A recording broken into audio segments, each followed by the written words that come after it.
Hello दोस्तों, decoding cinema पर आज की मूवी नोआ है। नोआ साल 2014 में रिलीज हुई एक फिल्म है जिसकी कहानी बाइबल की एक कथा नोआस आर्क पर आधारित है। फिल्म के डायरेक्टर हैं अरी हैंडल। फिल्म के अंदर academy award winning actor Russell Crowe मुख्य किरदार यानी नोआ के किरदार निभा रहे हैं। इसके अलावा इस फिल्म में Jennifer Connelly, Emma Watson, Logan Lerman, Douglas Booth और एंथनी हॉपकिंस हैं। इस फिल्म को धार्मिक कारणों से चीन में बैन कर दिया गया था। साथ ही इस फिल्म को कई और इस्लामिक नेशंस ने भी बैन किया था और बैन करने का कारण इस्लाम के संदेशों को ठेस पहुंचाना बताया गया। फिल्म के शुरुआत में एक बच्चे नोआ के पिता लेमिश को उसके सामने जान से मार दिया जाता है। ये हत्या ट्यूबेल कैन करता है। नोआ छुपकर अपने पिता की हत्या देखता है और फिर वहां से भाग निकलता है। फिर हम कई सालों बाद नोआ को देखते हैं। नोआ अब एक आदमी बन चुका है और अब वो अपनी पत्नी नमी और अपने बेटों शेम, हैम और जैफेट के साथ रहता है। नोआ एक दिन देखता है कि जमीन में से अपने आप एक फूल उग गया। साथ ही नोआ को एक भयानक प्रलय रूपी बाढ़ के सपने आते हैं। वह समझ जाता है कि विधाता उसे कुछ संदेश देना चाहता है।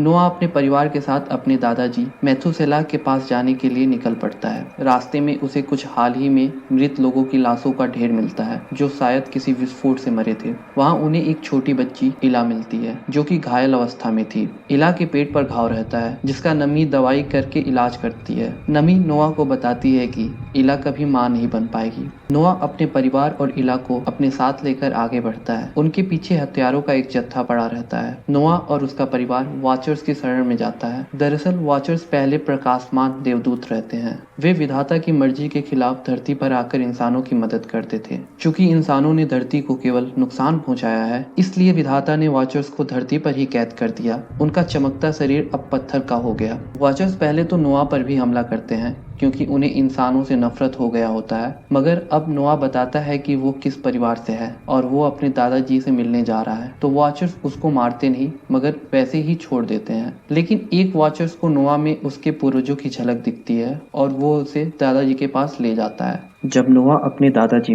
मेथुसेला से मिलता है तो वह उसे एडेन का बीज देते हैं। एडेन वही जगह है जहाँ पहले दो मानव एडम और ईव रहते थे। मेथुसेला नोआ को बताते हैं कि उसे विधाता द्वारा एक कार्य के लिए चुना गया है। उस रात को जब नोआ अपने टेंट में वापस आता है तो वह उस बीज को जमीन में बो देता है। अगले दिन सारे वॉचर्स यह निर्णय लेते हैं कि उन्हें नोआ की मदद करनी चाहिए। तभी जहां नोआ ने बीज बोया था उसी जगह से अचानक जमीन से पानी की एक धारा निकलने लगती है। ये देख के वॉचर्स नोआ की मदद करने के लिए राजी हो जाते हैं। नोआ, उसका परिवार और वॉचर्स मिलके एक आर्क बनाते हैं। इस समय तक नोआ के बच्चे बड़े हो गए होते हैं। दरअसल विधाता मनुष्यों का विनाश करने के लिए धरती पर एक विशाल बाढ़ भेजने वाले होते हैं, लेकिन निर्दोष जानवरों को बचाने के लिए वो नोआ को चुनते हैं। इसलिए नोआ एक आर्क बनाता है जिसमें कि जितने हो सकें उतने जानवरों को बचाया जा सके।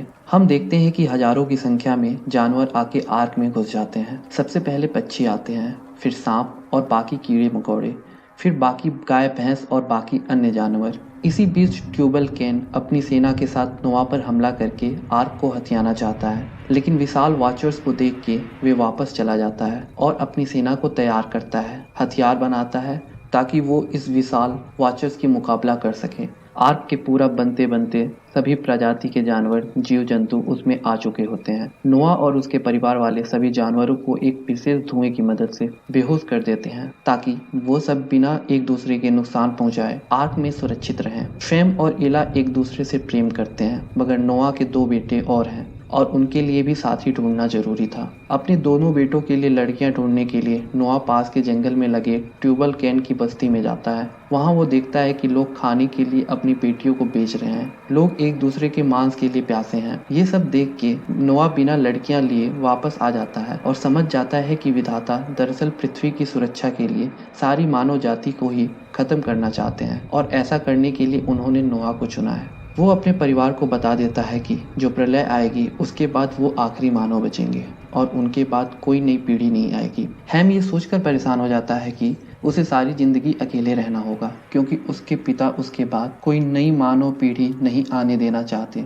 नमी नोआ से बहुत आग्रह करती है कि वो ऐसा मत करे, अपने बच्चों की पीढ़ी को आगे बढ़ने दे, लेकिन वो नहीं मानता। वो किसी भी हाल में वो कार्य पूरा करना चाहता है जो विधाता ने उसे दिया है। आखिरकार नमी परेशान होकर अपने ससुर यानी मेथुसेला के पास जाती है और मदद मांगती है। नमी के निवेदन के बाद मेथुसेला इला से मिलता है और उसको ठीक कर देता है। इला बचपन में लगी एक गहरी चोट के कारण मां नहीं बन सकती थी, और चूंकि वो एक ही लड़की थी जो नोआ के बच्चों की पीढ़ी को आगे बढ़ा सकती थी, इसलिए मेथुसेला उसे ठीक कर देता है। उधर हैम अपने लिए एक लड़की से मिलता है जिसका नाम नेल होता है। तभी प्रलय की बारिश शुरू हो जाती है। हैम को ढूंढने के लिए नोआ जंगल में जाता है। हैम और नेल दोनों आर्क की तरफ आ ही रहे होते हैं, लेकिन नेल का पैर एक फंदे में फंस जाता है। पीछे से ट्यूबल केन की सेना हमला करने के लिए आ रही होती है। नोआ वहां पहुंचकर हैम को लेकर जल्दी से आर्क की ओर भागता है और नेल वहीं रह जाती है और मारी जाती है। नोआ का परिवार आर्क में बंद हो जाता है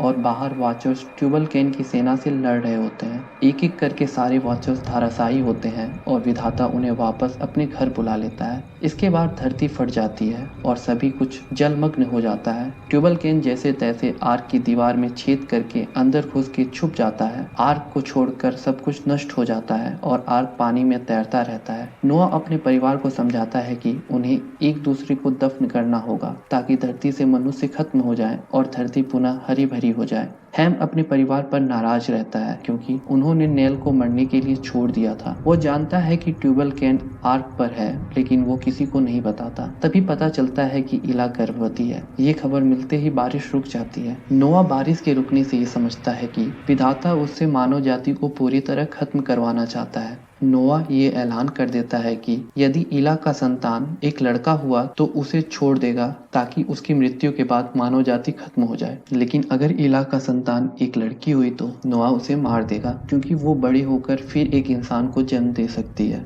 अपने होने वाले बच्चे को बचाने के लिए सैम और इला एक नाव से कुछ राशन लेकर भाग जाने की तैयारी करते हैं। नोआ को पता चल जाता है और वो नाव चला देता है। इला 2 जुड़वा बच्चों को जन्म देती है। उधर हैम ट्यूबल केन के साथ मिलकर नोआ को मारने की साजिश रचता है और नोआ को यह कहकर नीचे बुलाता है कि जानवर जाग गए हैं और एक दूसरे को खा रहे हैं। नोआ जब नीचे जाता है तो ट्यूबल केन उस पर हमला कर देता है। दोनों के बीच लड़ाई होती है, लेकिन अचानक हैम खुद ट्यूबल केन को चाकू मार देता है और उसकी मृत्यु हो जाती है। नोआ इला की बेटियों को मारने के लिए जाता है। वो चाकू उठाता है, लेकिन मासूम बच्चियों का चेहरा देख के नहीं मार पाता है। आर्क अब जमीन पर आ चुका होता है। नोआ खुद को अपने परिवार से शर्म के मारे अलग कर लेता है। उसे लगता है कि वो विधाता द्वारा दिया गया काम पूरा नहीं कर पाया। वो एक अलग गुफा में अकेले शराब पीकर पड़ा रहता है। हैम जब अपने पिता को नग्न बेहोश शराब के नशे में धुत देखता है तो वो ये सब छोड़कर दूर कहीं अकेले रहने चला जाता है। इला भी नोआ को समझाती है कि उसने कुछ गलत नहीं किया और जो हुआ वही विधाता की मर्जी थी। नोआ फिर से अपने परिवार के साथ रहने लगता है और हम अंत में आकाश में चमकता इंद्रधनुष देखते हैं और यहाँ फिल्म खत्म हो जाती है। दोस्तों, आपको इस फिल्म का एक्सप्लेनेशन कैसा लगा हमें कमेंट सेक्शन में जरूर बताइए और चैनल को सब्सक्राइब कर हमें सपोर्ट कीजिए।